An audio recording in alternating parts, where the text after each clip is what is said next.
in the restaurant, but Alice's Restaurant is not the name of the restaurant. That's just the name of this song. And that's why I call this song Alice's Restaurant.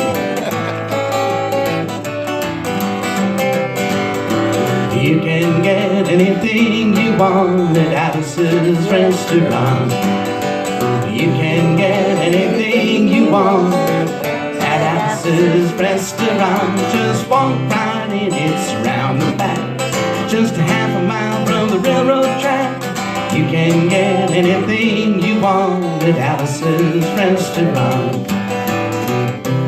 Now it all started 2 years ago on Thanksgiving. That's Thanksgiving 2 years ago, when my friend and I went to visit Alice at the restaurant. But Alice doesn't live in the restaurant. She lives in the church nearby the restaurant, in the bell tower, with her husband Ray and Pacha the dog. And living in the bell tower like that, there's a lot of room downstairs where the pews used to be. And having all that room downstairs, seeing as how they took out all the pews, they decided that they did not have to take out their garbage for a long time. Well, we got there and we saw the garbage, and we decided it'd be a friendly gesture for us to take out their garbage. So we took the half a ton of garbage, put it in the back of a red VW microbus, took shovels and rakes and implements of destruction, and headed off to the city dump. Well, we got there and there was a sign and a chain across the dump saying closed on Thanksgiving. And we'd never heard of a dump being closed on Thanksgiving before. And with tears in our eyes, we drove off into the sunset, looking for another place to put the garbage.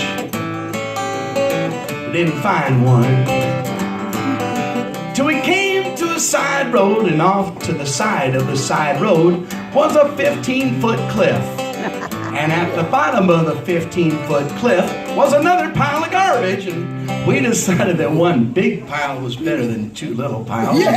Well, rather than bring that one up, we decided to throw ours down. That's what we did. Went back to the church, had a Thanksgiving dinner that couldn't be beat, went to sleep and didn't get up until the next morning, when we received a phone call from Officer Obie. Said, "Kid, we found your name on an envelope at the bottom of a half a ton of garbage, and just wanted to know if you had any information about it." And I said, "Yes, sir, Officer Obie. I cannot tell a lie. I put that envelope under that garbage." Well, after talking to Obie for about 45 minutes on the telephone, we finally arrived at the truth of the matter, and he said we had to pick up the garbage and meet him at the police officer's station. So we got in the red VW microbus with the shovels and rakes and implements of destruction and went off to the police officer's station. Now, friends, there was only one or two things that Obie could have done to us at the police officer's station. And the first one was that he could have bawled us out, told us never to be seen driving garbage in the vicinity again, which is what we expected. But when we got to the police officer's station, there was a second possibility. That's when he could have given us a medal for being so brave and honest on the telephone, which wasn't very likely, and we didn't expect it. And the third one was, well, actually, there was a third possibility that we hadn't even counted upon, and we was both immediately arrested.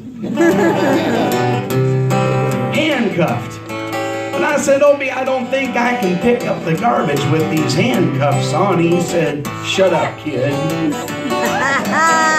Get in the back of the patrol car, and that's what we did. Got in the back of the patrol car and drove to the, quote, scene of the crime, unquote. I want to tell you all about the town of Stockbridge, Massachusetts, where this happened here. They got 2 police officers and 1 police car, but when we got to the scene of the crime, there was 5 police officers and 3 police cars, and being the biggest crime of the last 50 years, and they was using up all kinds of cop equipment they had hanging around. They was taking plaster tire tracks and footprints, dog-smelling prints.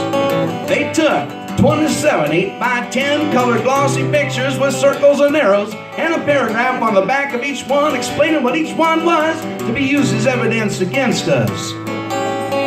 They took pictures of the approach, northwest corner, southwest corner, and that's not to mention the aerial photography. After the ordeal, we went back to the jail. Obie said he was going to put us in the cell. He said, "Kid, I'm going to put you in a cell. I want your wallet and your belt." I said, "Obie, I can understand you wanting my wallet so I don't have any money to spend in the cell here. But what do you want my belt for?" He said, "Kid, I don't want any hangings." I said, "Obie, did you think I was going to hang myself for littering?" He said he was just making sure, and friends Obie was, because he took out the toilet paper, or the toilet seat, so I couldn't hit myself over the head and drown. And he took out the roll of toilet paper so I couldn't bend the bars, roll out the roll of toilet paper, slide down the roll of toilet paper, and have an escape. Gee, bring me my beer.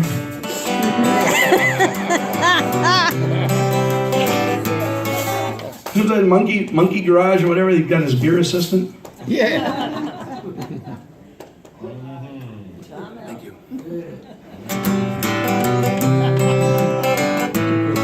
It was about 4 or 5 hours latest that Alice. Remember Alice? This is a song about Alice.